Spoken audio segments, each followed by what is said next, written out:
Welcome to the second in a series of online interviews with Richard Harvey about the Panchavati Discourses. My name is Rob Meager, and today's interview will discuss the lecture, The Heart of Compassion, from the Panchavati Discourses. This lecture was given online on February 20th, 2013, and it is available in written form in Dharma Sky, an ebook you can order at the Sacred Attention Therapy website at www.sacredattentiontherapy.com/books.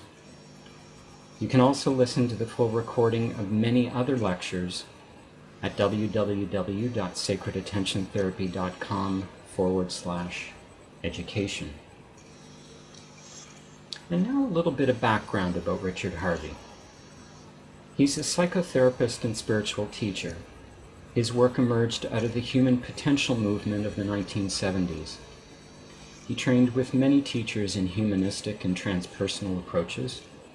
He is the founder of Sacred Attention Therapy, a radical new approach to inner work for the 21st century. At the center of Richard's offering of psychospiritual way for the modern era is the 3 stages of awakening.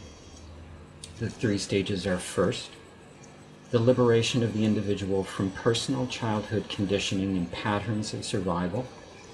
Second, the opening and emergence into the life of the heart of compassion, awareness, and authenticity.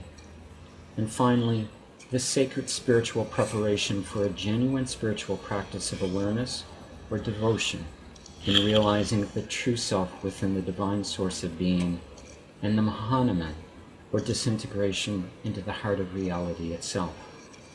Richard is the author of Your Essential Self and The Flight of Consciousness, among many other publications. He works with people all around the world, and his forthcoming book is entitled Your Sacred Calling. And it's now my pleasure to welcome to the call Richard Harvey.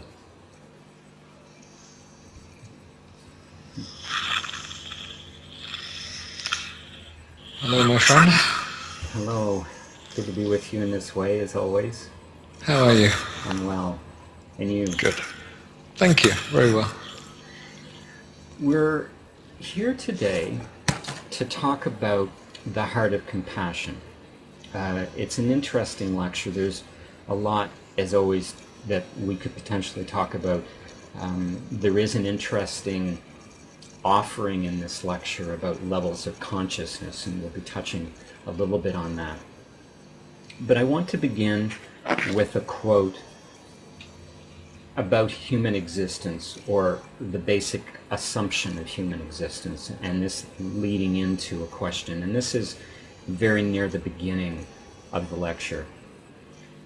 You offer, what is the most basic assumption of human existence? Surely it is the belief in yourself as a person. Now, in spiritual practice, this belief is negated.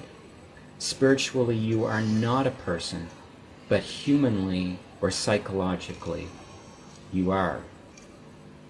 From the point of view of divine, transcendent, and spiritual understanding, you do not exist as a separate being, yet from the point of view of this relative world, the world of time and space, of changing conditions, good and evil, light and dark, and day and night, you are a separate, divided, identifiable human being.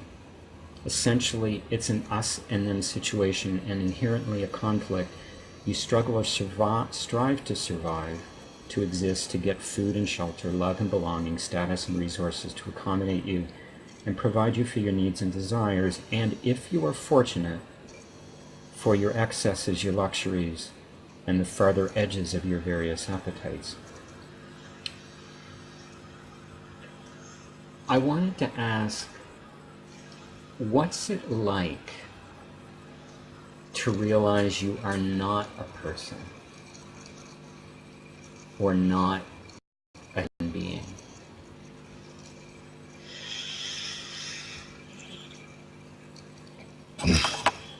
Once a day, in everybody's life, that experience will occur.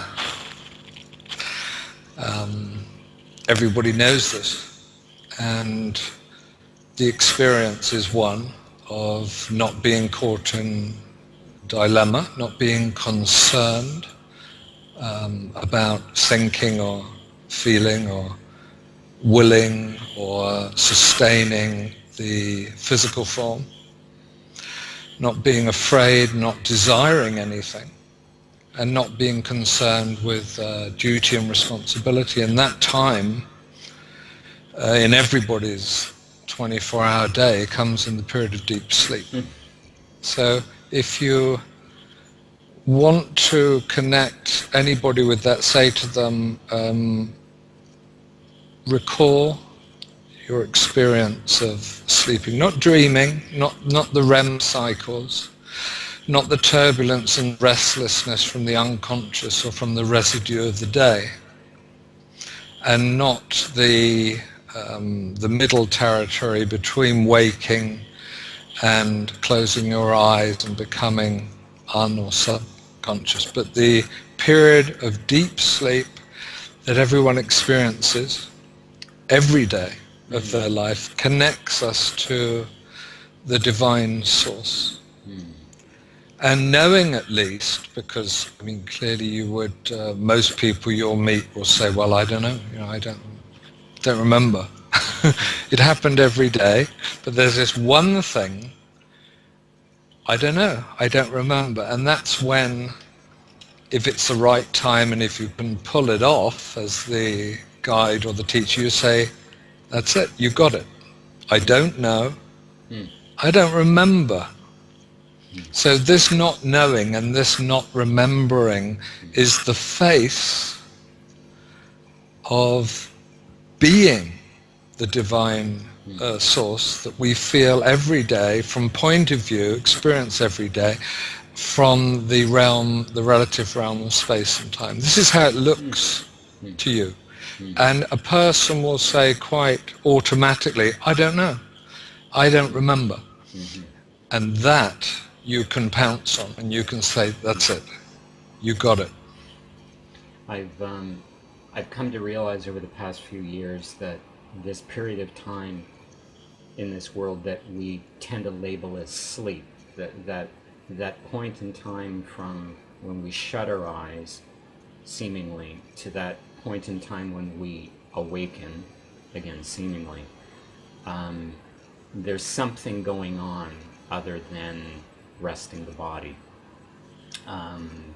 Something very much more than just resting the body is going on, and I've become more and more aware of this, and in some ways look more and more forward to sleep because it's not sleep in the sense that we become accustomed to seeing it when we're attached to our body and when we're attached to this world. Shortly after that opening, there's something very interesting you share, and it's just a brief quote.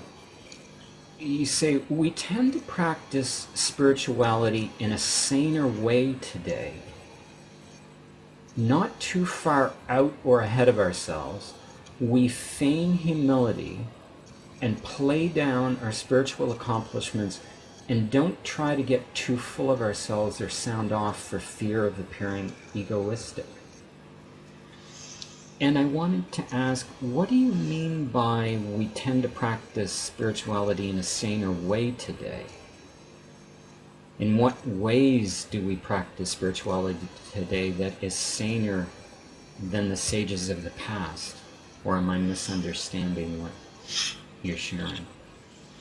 I don't have the text before me, but I have a feeling that this is the context of this, if I'm right, is the historical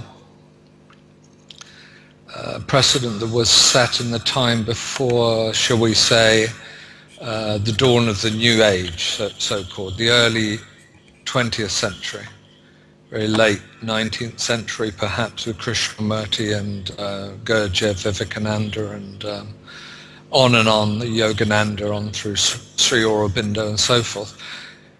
that before this time, as Gurdjieff eloquently pointed out, people would, according to their tendency and their alignment with emotions, physical body, or the mental access, seek out the monastery, the yogi school, or the way of the fakir. Mm-hmm. And so essentially your picture of a pre-early, or at least turn of the century world was that the spiritual people were sequestered in some kind of institution, and they were involved in some kind of deep, intense, hidden practices, esoteric practices of some sort.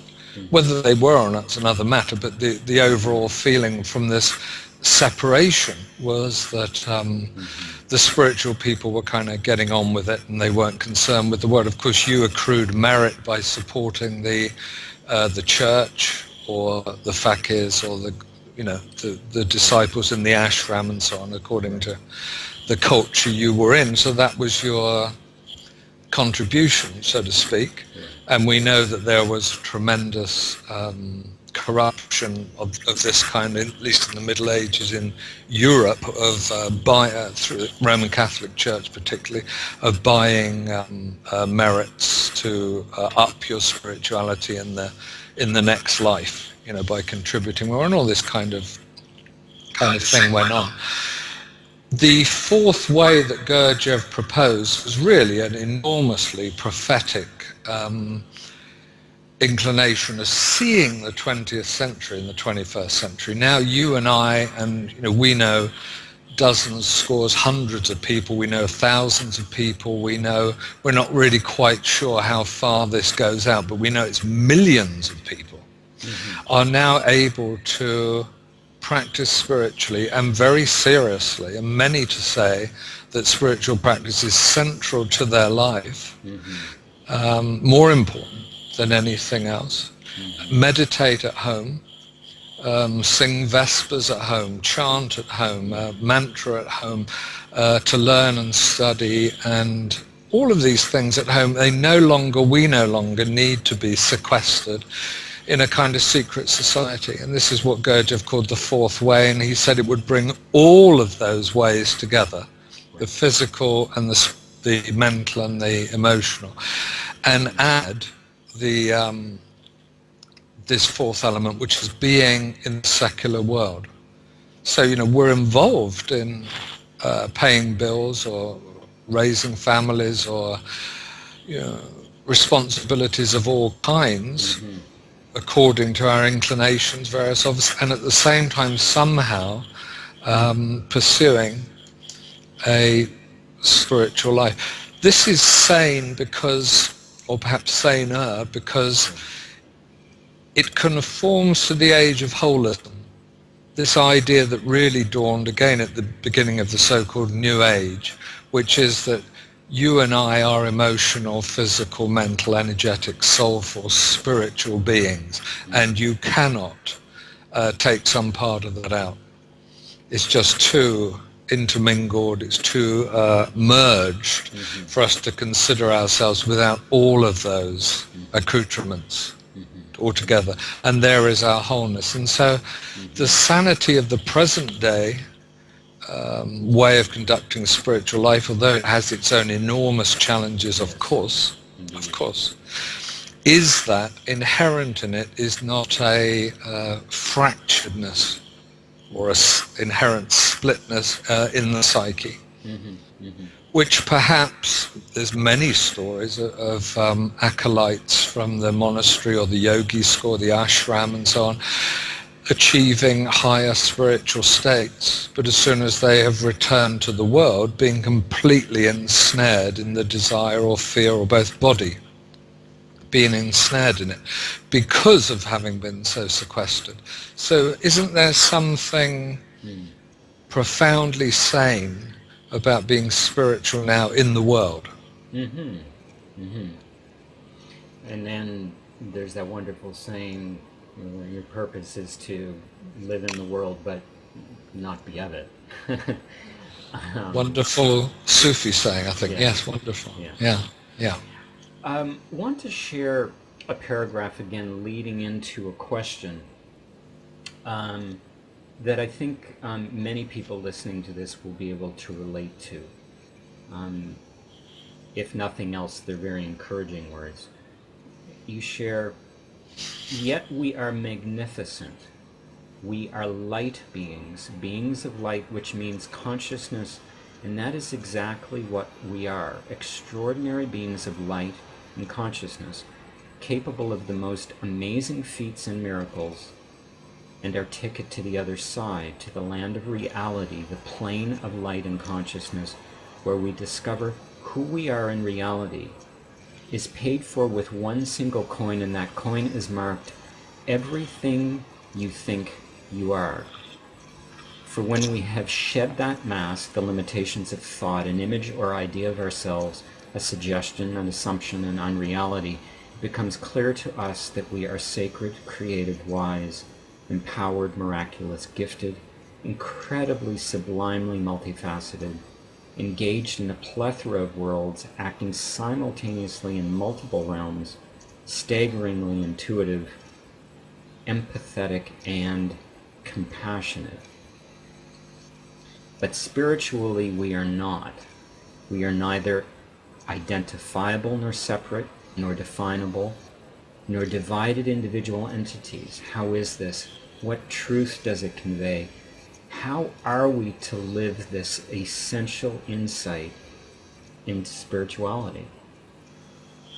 And that's the question I wanted to ask you, is how are we to live this essential insight into spirituality? I was discussing this earlier today, extraordinarily enough, and the issue was creativity. And a gentleman was telling me he had consulted an astrologer who said that he was a creative individual and not everyone was, and people were drawn to people like him because they have this creative ability. And so we discussed it. And it's interesting, you see, because astrology by and large, at least this is my experience of it, and I would suggest that this is its value and its perspective, is a map of personality and destiny to some degree. Astrology is helpful for aligning us to our life path and how things are kind of likely to unfold, and thematics and whatnot. So it's very useful, but we consult astrology when we're concerned about the personality. It's not essentially a spiritual endeavor, it's a psychological endeavor to do with what I call first stage awakening. It has to do with the curiosity about the person I am, which is a little bit like examining a rock or sitting by a tree and contemplating it. You know, it is a tree, this is a rock, and this is a wonderful rock, and you can be fascinated and immersed in it, or you can just throw it away. In the end, it's just a rock. And it's just a tree, and there's billions of trees, and there's certainly billions of rocks. So our concern and fascination with the person that we are can be enormously helped through astrology. But when we go into that linking bridge to the spiritual, or the transpersonal, or the psycho-spiritual, these are more or less interchangeable, the question comes up, what happens now?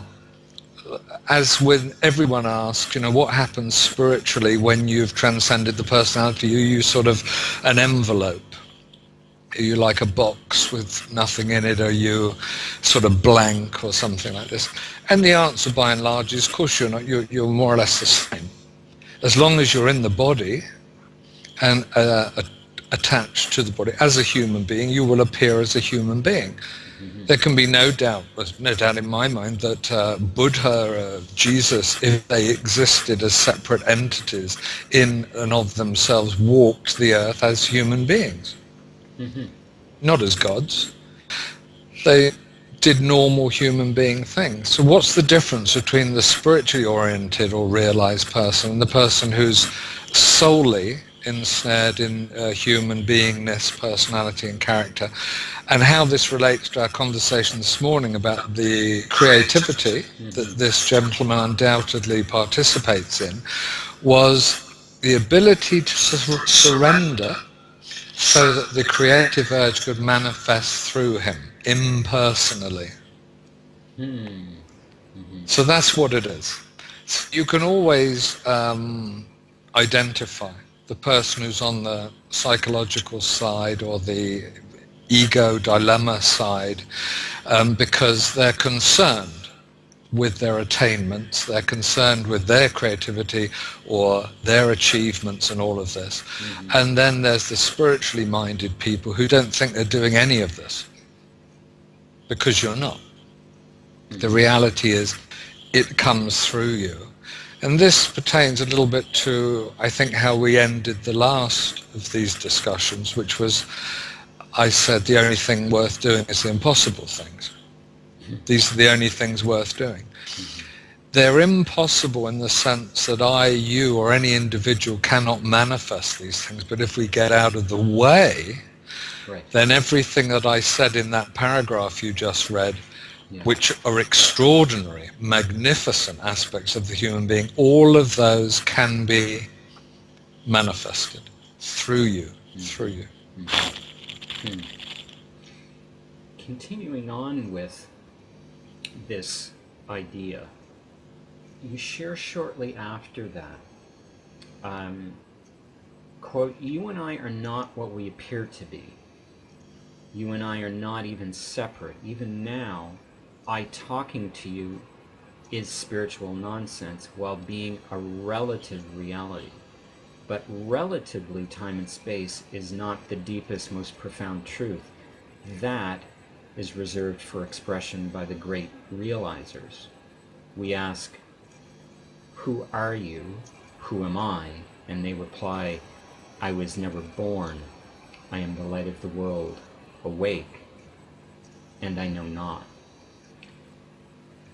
And I wanted to ask you, when was your first conscious awareness or insight that you were not what you appeared to be?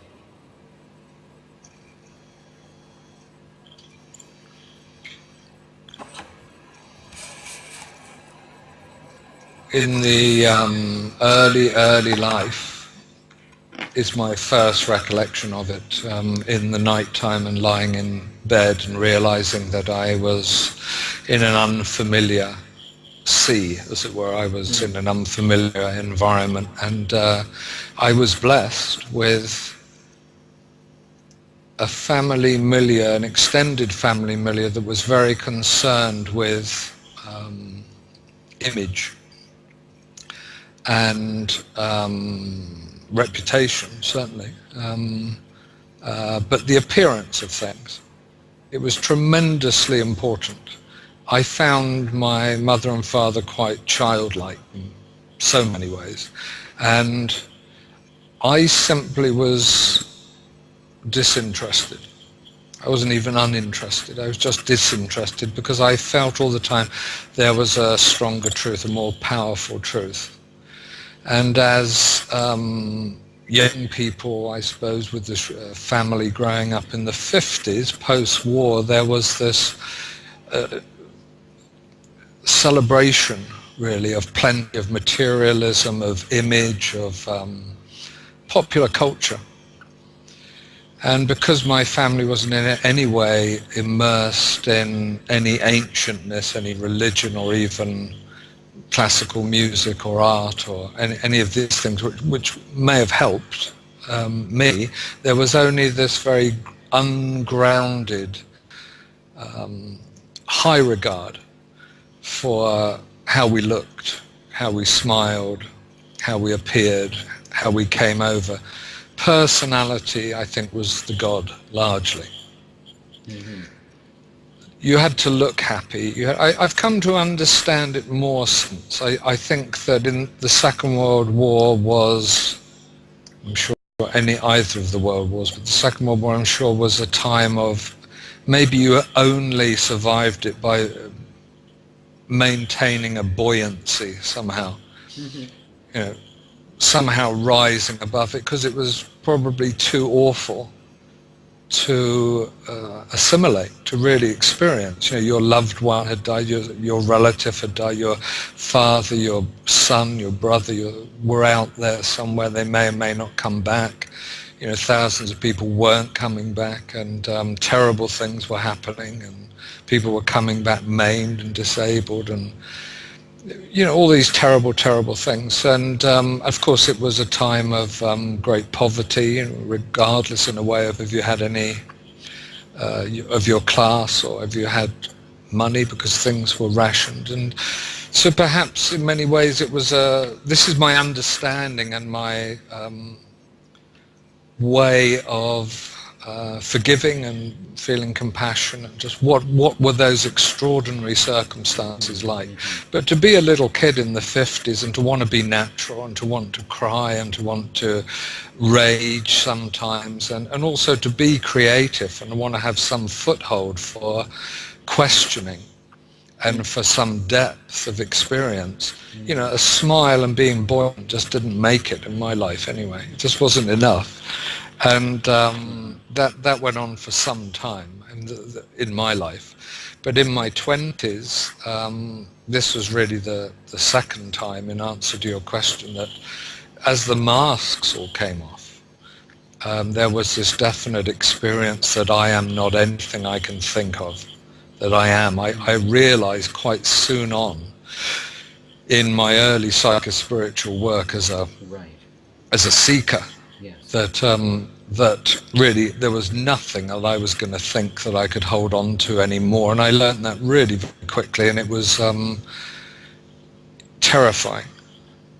It was utterly terrifying, because I was young. You know, I was very young, and I didn't have a lot of reference points for it, other than these people I was hanging out with who were doing these things. You know, pioneering psychotherapists and meditation guys, and I didn't even know who these fellows were really, but I knew there was some truth going on here, and I knew it was a lot more scary than anything I'd encountered before.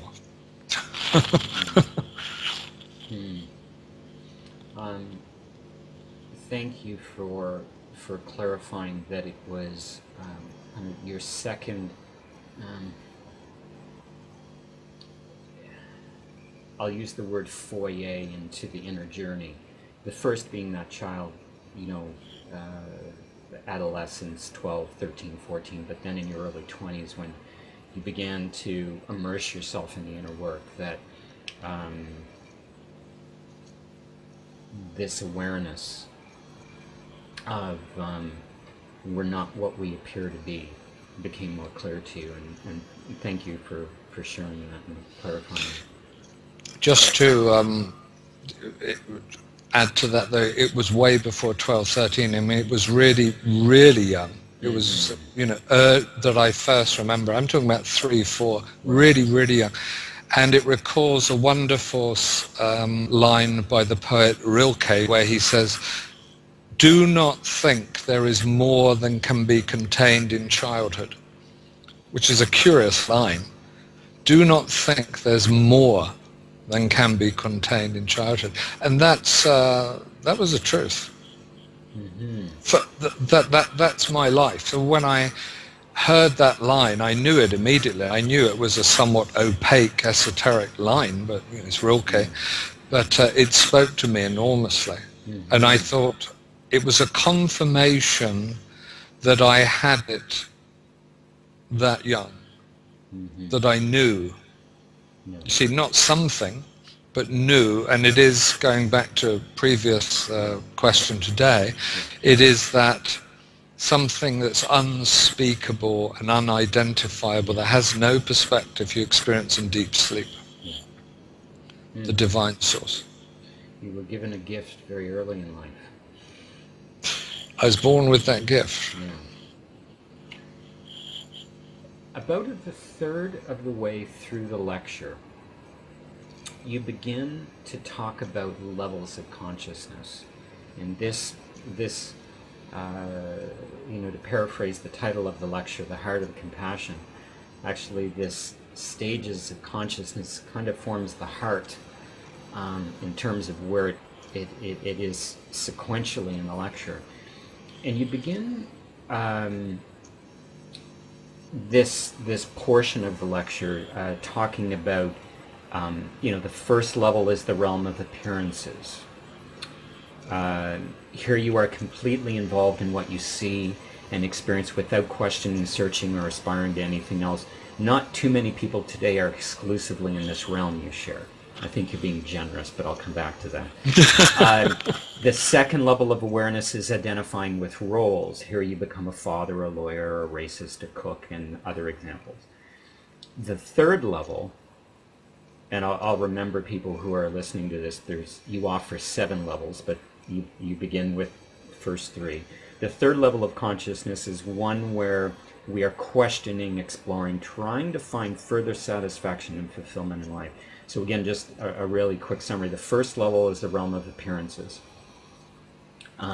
It's without questioning, it's without searching or aspiring to anything else. The second level, that of identifying the roles, a mother, a father, a lawyer, a breadwinner, a guitarist, so on and so forth. And then the third level is one where we are questioning. And I remember listening to the lecture and thinking, I think most people are in this level of awareness that is the first level, with a tinge of the second level. But most will never get past this. That is level 1. And here's the question. What will it take for humanity to begin questioning its existence? That is level 3 in your description. Will it take another war, the rapture, environmental or economic collapse on a global scale? What will it take for humanity,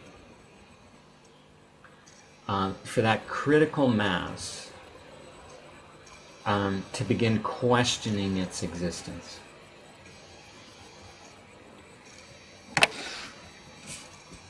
Yeah, it's a long haul, this one. I mean, this is what the new book's all about, your sacred calling, because your sacred calling is,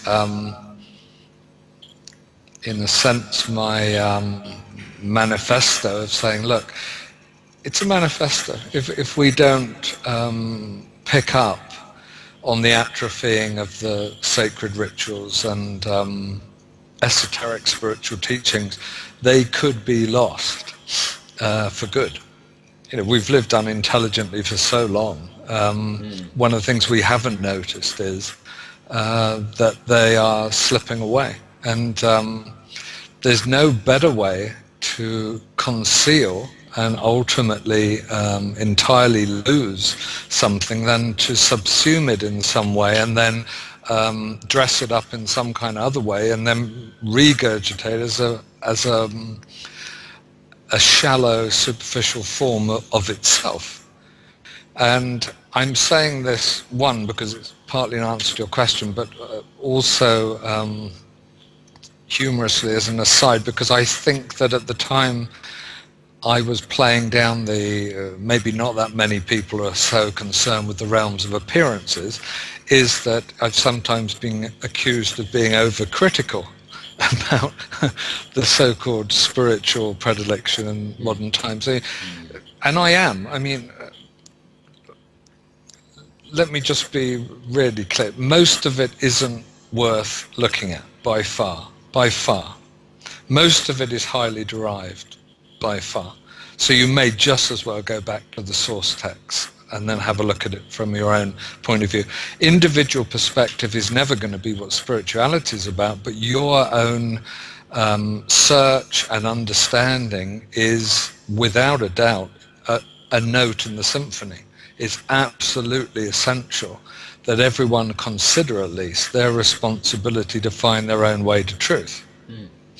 Now, that's how it is from this point of view of individual perspective.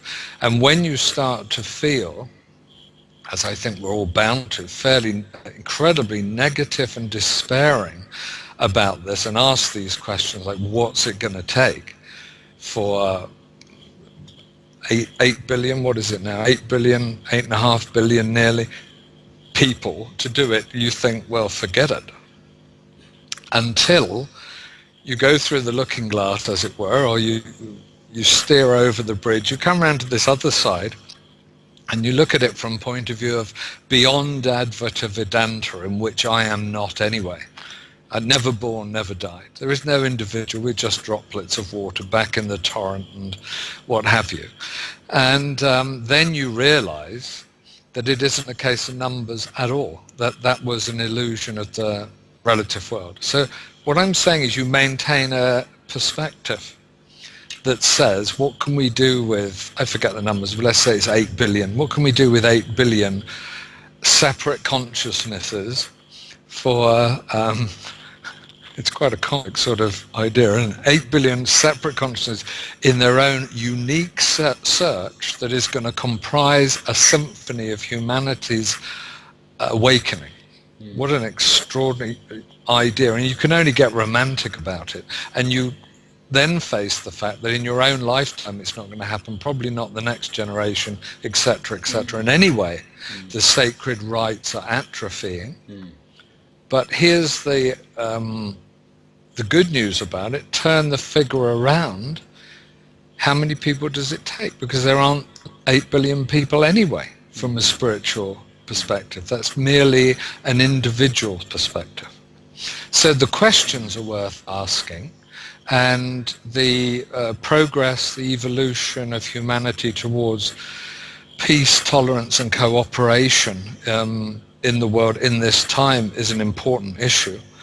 But spiritually, it is what it is. You know, and if one of us can awaken in a very real sense, although this won't make any logical, rational sense, everyone awakens. Right. That's why the great realizers are so incredibly important. And I do mean the great realizers. I'm not talking about thousands of beings here. I'm not talking about everyone who says they're a spiritual teacher or master here. I'm not talking about every common or garden guru. I'm talking about the great realizers who have proclaimed for all beings, for all time, the truth. There's not many of those. And they've not been listened to for thousands of years already. And part of the atrophying and us losing the sacred rites is really just not getting it, because there's so many people who are interpreting the great realizers today. This is the very best way to lose the real truth. And that's why I think that you're better off, if you possibly can, go straight to the source text, go straight to the ancient teachings and bypass the populist so-called teachers who are revisioning that, using those teachings as some kind of leap-off point into the modern world, and look at the intelligence in there, the wisdom, the compassion, the reality of those source teachings, and then see what it's got to do with now.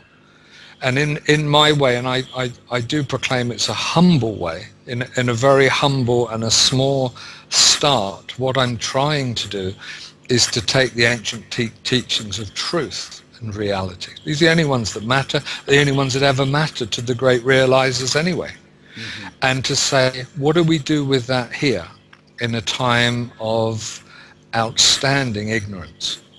What do we do with this in the 21st century when we are deluged with the dilemma of delusion?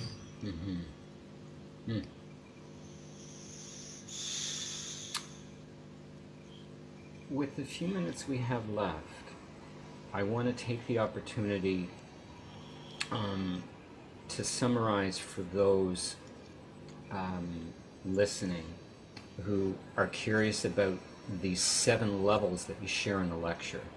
The first 3 we've already touched on. The first being simple awareness of appearances, identification of roles is the second. Third, searching, questing, and the bridge of authenticity. Fourth is heart and soul, or self-essence. The fifth level is unity and non-separation. Sixth, non-being, emptiness, or nirvana. And the seventh and final is the divine and absolute freedom. And to finish off today, I wanted to ask, does non-dualistic living